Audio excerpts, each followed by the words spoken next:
پاکستان کی تاریخ کے سب سے بڑے اینٹی نارکوٹکس آپریشن پچھلے 1 سال میں کنڈکٹ کیے گئے ہیں. 3 سے 4 ارب روپے کی جو چرس تھی یا پاپی تھی یا اوپیم تھی یا کینیبس تھی, اس کے خلاف ایکشن لیا گیا ہے. عمان کے اوپر ایکشن لیا گیا ہے, اسٹرکٹ ان کے اوپر سختی سے پیش آ رہے ہیں. اب انہوں نے بھی ریٹیلیشن میں ہمارے پہ بھی حملے کیے. گلستان میں آپ کو پتہ ہے ہمارے بھی لوگ شہید کیے گئے, ایف سی پہ بھی اٹیک ہوا, یہ اسی کی ریٹیلیشن ہوتی ہے. لیکن ہم اس کو سسٹم میں لے آئے ہوئے ہیں. پہلی دفعہ دکی میں آپریشن ہوا ہے, لورالائی میں آپریشن ہوا ہے, قلعہ عبداللہ میں تو آپریشن ہو رہے تھے, مزید بڑھائیں گے, چمن میں, کوئٹہ میں.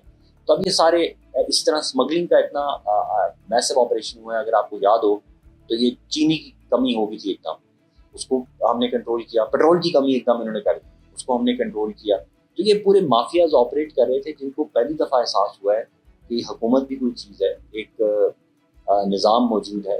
سارے کہتے تھے کہ یہ پرنس روڈ کی دکانیں, کسی کے مائی کے لال میں اتنی ہمت نہیں ہے کہ پرنس روڈ کی دکانیں گرائیں. الحمدللہ اسٹیٹ نے اپنا کام کیا, چیف منسٹر صاحب کی ڈائریکشنز تھیں اور ان کے مطابق کام ہوا ہے.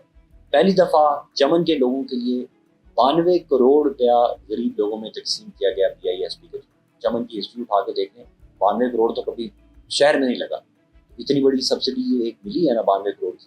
پہلی دفعہ چمن ماسٹر پلان 6 سال سے بند پڑا تھا, کمپلیٹ کرایا, ہینڈ اوور کیا, ٹینڈرنگ کرائی, پی پی پی ماڈل پہ چلا رہے ہیں, وہ بھی لوکلز کے تھرو. یہ نہیں ہے کہ لاہور سے کمپنی ہم لے کے آ گئے, حالانکہ شاید وہ بہتر چلا سکتی, لیکن پھر بھی ہم نے کہا نہیں. چیمبر آف کامرس کے جو لوگ ہیں, عزیز تھے, وہ سارا گروپ ان کا 4 بندوں کا کنسورشیم ہے. لوکلز نے مل کے چمن ماسٹر پلان کو ٹیک اوور کر لیا ہے. 12 شاپس ان کی فنکشن ہو گئی ہیں.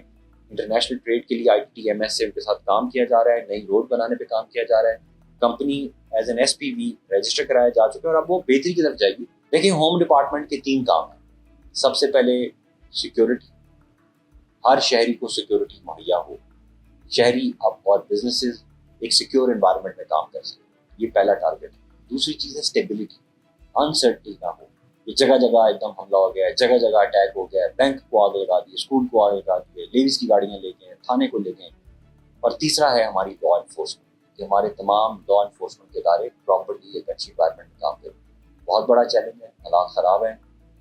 اس طرح خراب ہیں کیونکہ ایران کے بارڈر پہ جو ہو رہا ہے, افغانستان کی گورنمنٹ کی طرف سے جو اس طرح کی کوآپریشن نہیں مل پا رہی.